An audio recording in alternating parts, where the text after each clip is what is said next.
And breaking tonight, just hours ago, a last-ditch effort to protect the retirement benefits of our nation's vets and our wounded warriors went down to defeat in the U.S. Senate. Every single Democrat except one voted against it. And that's where we begin the Kelly File tonight. Welcome again, everyone. I'm Megyn Kelly. The budget deal in question cleared a major hurdle in the Senate today and now heads for final approval tomorrow. If it becomes law, men and women who served this country, including our most severely injured wounded warriors, will be forced to sacrifice yet again. New Hampshire Republican Senator Kelly Ayotte blasted this idea today. Think about it. Someone has been injured in Afghanistan, one of our men and women in uniform. We've all been to Walter Reed. They've received a disability retirement, and what happens? Here's our thanks to you.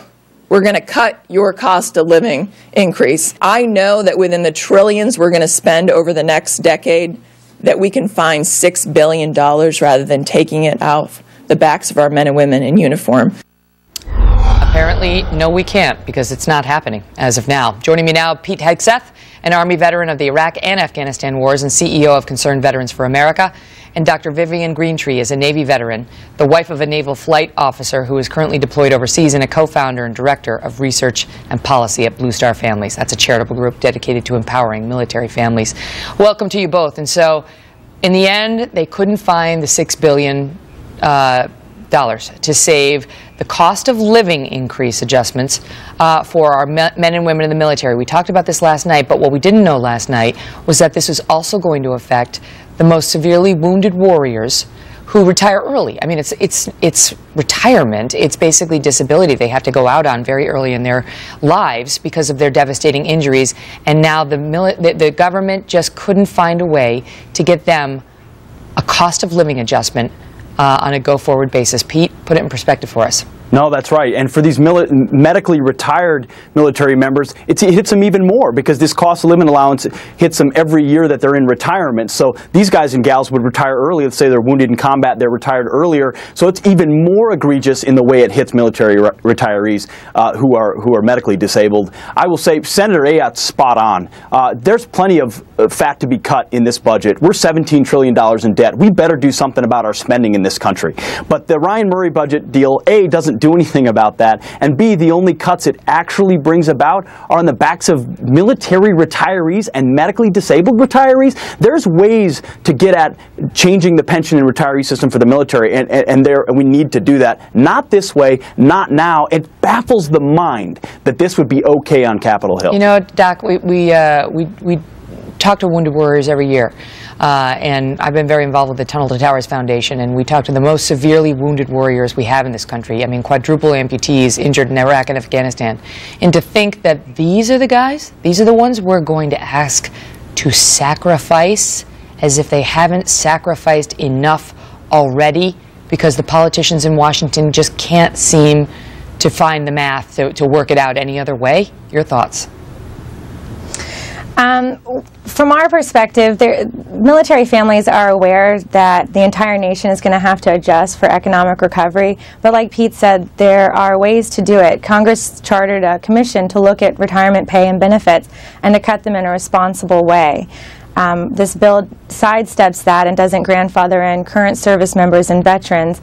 And so what it does is, from the military community perspective, it breaks a trust with them. The military families, our membership and in general are not saying that it's inevitable that there will be cuts, but to do it in a responsible way that engages the commission that was created to do so. Well, let me ask you, Pete, because the response on this from Paul Ryan has been, look, it's a modest reform. It's going to save the overall military some devastating cuts.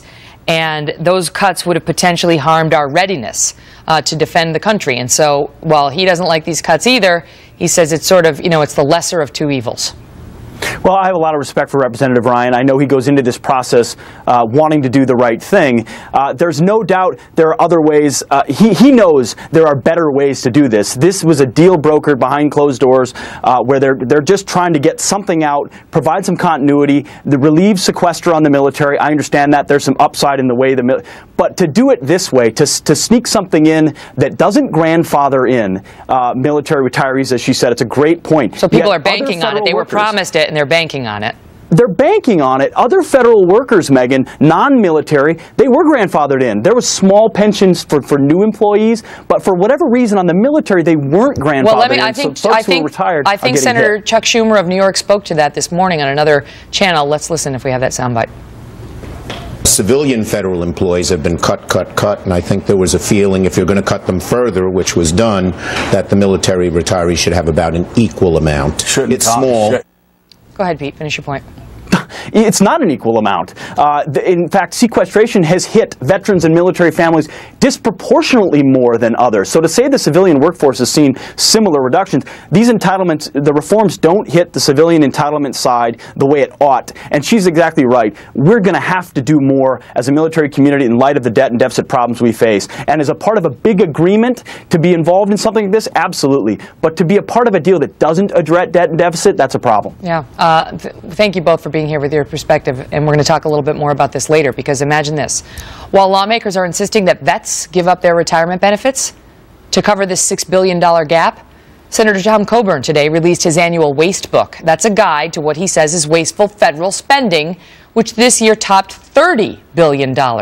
Just one example in the senator's book, a $50 million Department of Transportation grant for a transit center in Maryland that began construction in 1997 and still is not ready. So the feds have now dumped $120 million into a project that was only supposed to cost $20 million and still isn't ready after 16 years.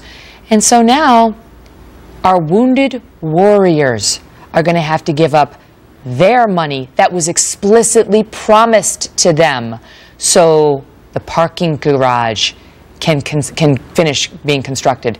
What on earth is happening? How on earth is this where they wind up? I get sacrifices have to be made. We all get that. How is this one of them? We're going to talk about it a little bit later when we get into Coburn's report on the wasteful spending in Washington and the priorities of the people who work inside the Beltway.